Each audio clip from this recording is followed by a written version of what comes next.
Sahabat entrepreneur, salam hebat luar biasa. Jumpa lagi di channel Success Before 30. Kali ini saya akan membahas ada beberapa hal yang sebetulnya kalau Anda yang usia 20-an, silakan tulis di kolom komen. Yang berapa yang belum usia 20-an atau masih 20-an sekian. Anda silakan tulis di kolom komen usia Anda sekarang berapa. Nah, di sini saya akan berikan Anda nasihat. Ada beberapa hal yang kalau Anda bisa hindari di usia 20, kamu bisa sukses tuh. Apa saja itu? Selain satu ini.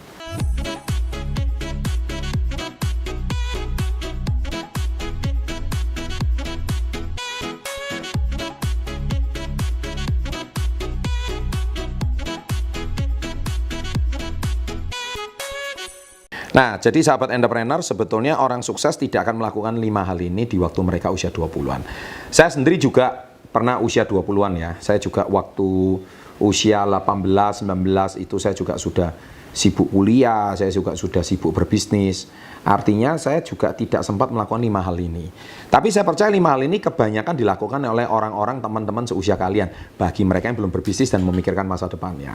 Nah, apa saja itu? Kalau Anda mau tahu, jangan lupa subscribe. Jangan lupa loncengnya diaktifkan. Saya tunggu ya. 3, 2, 1. Terima kasih. Baik. Yang pertama, mereka tidak peduli dengan teman-teman sebayanya. Maksudnya tidak peduli itu tidak terlalu mendengarkan kata-kata mereka. Jadi gini, kalau hari ini ada jualan, mungkin teman-teman kamu bully kamu. Jualan gitu. Nah, kamu nggak usah terlalu peduli. Anak-anak muda itu terlalu peduli dengan kata temannya. Ya, mereka takut kehilangan teman, terus nanti takut dicap sombong, takut dicap acu tak acu. Sehingga teman itu, anak muda itu seringkali bingung menentukan mana teman, mana yang teman bisa diajak maju, mana teman yang membangun masa depan. Saya sendiri juga, waktu usia 20-an, saya juga mengalami yang sama. Tapi sekali lagi, saya sadar, waktu saya umur 20-an, saya bilang, kalau saya nggak jualan, kalau saya nggak berbisnis, emang teman saya mau nanggung cicilan motor saya? Enggak kan? Emang teman saya itu mau nanggung kalau ibu saya sakit? Enggak kan? Emang teman saya mau nanggung biaya uang kuliah saya? Enggak kan? Nah ya sudah. Terus kalau teman saya nggak ikut bertanggung jawab, lah ngapain saya harus dengar kata mereka? Saya harus mendengarkan bulian mereka. Gitu. Nah, ini sesuatu yang anak muda itu harus pahami betul. Ya, jadi Anda kalau memang sudah punya prinsip, so please jangan terlalu dengerin kata-kata teman kamu. Ya. Yang kedua, mereka tidak membiarkan orang lain menghambat masa depan mereka. Yes. Nah, jadi kalau Anda hari ini usia 20-an, memang seringkali Anda itu masih bimbang dengan tujuan hidup. Anda bingung dengan masa depan kalian. Sehingga saya ini hari ini mau kemana, setelah lulus saya kerja dulu, atau saya setelah ini bangun karir dulu, atau saya bisnis dulu, atau saya cari pengalaman dulu. Bingung terus. Ya kan? Dan juga ada pertanyaan seperti ini. Apakah nanti setelah saya tamat saya mau S2 lagi? Ya kan, kalau Anda masih punya nafkah, apakah saya hari ini orang tua Anda masih bisa? Nah, apakah seperti itu? Atau kalau tidak, Anda pasti rata-rata akan berkata seperti ini. Apakah nanti setelah saya tamat kuliah nanti saya ini menikah dulu? Nah, ini pertanyaan yang pasti masih membuat Anda bimbang. Nah, sekali lagi, kalau Anda tidak lakukan hal ini, orang sukses nggak terlalu peduli gitu. Ya, sekali lagi, do what you believe. Lakukan apa yang Anda percayai. That's it. Gitu ya. Kalau Anda yakin, nah intinya Anda itu harus punya prinsip. Nah, anak muda ini yang paling berat di prinsipnya. Ketika Anda sudah punya prinsip, teguhlah dengan prinsipmu, berani membangun prinsipmu, ini yang menjadi masalah. Nah, yang ketiga, mereka tidak berteman dengan pecundang atau mental miskin. That's it. Ya, mental pecundang atau mental miskin itu apa? Gampang, mental peminta. Ya. Biasanya kalau teman-teman kuliah itu atau teman-teman usia 2 bulan apa? Ayo ulang tahun minta ditraktir. Itu budaya Indonesia banget. Tuliskan di kolom komen siapa yang masih melakukan budaya itu. Kalau saya kalau nggak ada penghasilan, lebih baik saya nggak ngumpul. Kenapa? Mau dicap sombong, dicap miskin, I don't care. Yang penting saya nggak minta duit mereka. Nah itu prinsip. Loh Pak, terus nggak punya teman? Percaya, menurut saya nggak selalu. Saya pun dulu waktu SMA kuliah, saya juga punya teman-teman yang ngegeng. Ya, geng itu artinya mereka tuh golongan-golongan yang kalau kamu punya duit baru kamu bisa masuk gitu. Kalau kamu nggak punya duit kamu nggak bisa masuk. Nah sekarang saya untuk diterima di kalangan pertemanan itu, saya harus punya uang. Nah pertanyaannya saya sekarang satu. Lah terus kalau saya nggak punya uang gimana? Ya kalau mereka uangnya dapat dari mana? Dari orang tua mereka yang kaya raya lah. Kalau tidak. Nah, sekali lagi, anak muda ini suka bimbang di hal ini. Tapi orang sukses tidak lakukan. Sekali lagi, kenapa? Saya percaya hari ini, saya cuma berteman sama apa? Impian dan masa depan saya. Karena saya kejar impian dan masa depan saya. Loh Pak, nanti teman-teman kuliah saya meninggalkan saya gimana? Teman-teman SMA saya ngecap saya sombong gimana? Loh sekali lagi, mereka nggak bertanggung jawab sama ongkos makan saya gitu loh. Mereka nggak bertanggung jawab sama biaya kos-kosan saya. Rumah saya ngontrak, orang tua lagi jatuh ini usahanya. Maka saya ini, mereka nggak bertanggung jawab sama masalah ini. Gitu. That's it. So, tuliskan di kolom komen ya, siapa yang ngalamin masa-masa seperti ini? Tolong tuliskan.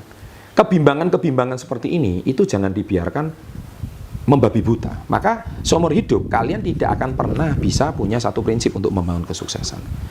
Makanya, mungkin kalian tidak diterima di kalangan sosial tertentu, kalangan teman tertentu. Sudah. Biarin aja. Wah, temannya sama yang melarat semua. Ya sudah, biarin aja. Kenapa? Bahkan mungkin Anda nggak punya waktu berteman. Ya kan? Teman kamu cuma teman kerja, teman kantor mungkin. Harus jualan, nggak usah peduli gitu. Paham ya? Nah, ini sesuatu yang harus Anda miliki, prinsip seperti ini. Nah, seringkali anak muda itu bimbang, supaya saya diterima di kalangan pertemanan, waduh, supaya saya ini diterima, maka saya harus berpenampilan seperti kayak gengnya gitu. Dan geng itu membutuhkan biaya yang besar. Dan biaya dari mana gitu. Supaya saya diterima di lingkungan sosial saya, maka saya harus pakai motor. Supaya saya diterima di lingkungan sosial saya, maka saya harus berpenampilan yang mewah. Supaya saya diterima di lingkungan pertemanan geng saya harus pakai handphone yang mahal, iPhone X contohnya. Kalau tidak, saya tidak akan diterima di kalangan mereka. Bullshit semuanya. Sekali lagi, orang sukses tidak akan lakukan itu. Kenapa? Karena orang sukses dia akan jalanin. Loh Pak, bukan orang sukses kita harus networking dengan orang-orang yang lebih atas. Yes, networking apanya? Kalau Anda networking dengan cara berpikir, yang harusnya Anda networking bukan teman-teman seusia 20-an. Anda harus networking dengan ayahnya, dengan orang tuanya. Nah itu yang benar. Gimana orang tuanya bisa membuat anak-anaknya kaya raya? Karena saya nggak yakin kalau Anda hari ini berteman dengan anak-anak orang kaya, belum tentu mereka yang hebat, orang tuanya yang hebat. Nah itu tulis di kolom komen. Belum tentu anak orang kaya itu anak yang hebat, tapi orang tuanya yang hebat. Dan celakanya Anda berteman sama anak orang kaya yang taunya cuma minta duit sama orang tua. Wah, nih kena tampar nih. Tulis nih, di detik keberapa. Ya, jadi sekali lagi anak muda jangan lakukan kebodohan seperti itu di usia 20-an. Oke? Yang keempat, mereka tidak buang-buang waktu. Pasti. Karena mereka sadar mereka masih muda, mereka akan all out dan mereka tidak akan buang-buang waktu. Dan yang terakhir, mereka tidak pernah menyerah. So, 5 hal ini lakukan. Niscaya Anda akan mengalami suatu kemajuan di sebelum usia 30 tahun. Niscaya Anda akan sukses sebelum usia 30 tahun. Jadi nasihat-nasihat saya ini murni dari pengalaman saya pribadi.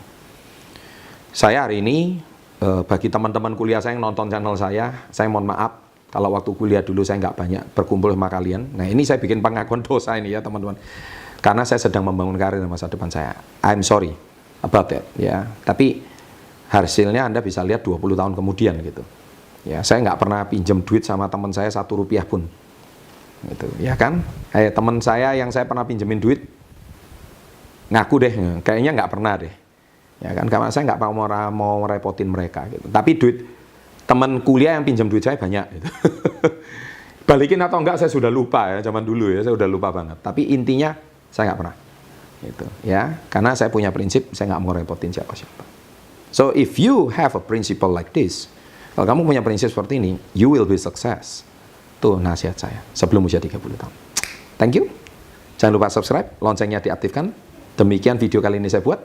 Ada 2 video lagi, silahkan ditonton. Suka? Gampang, tinggal share. Salam hebat, luar biasa.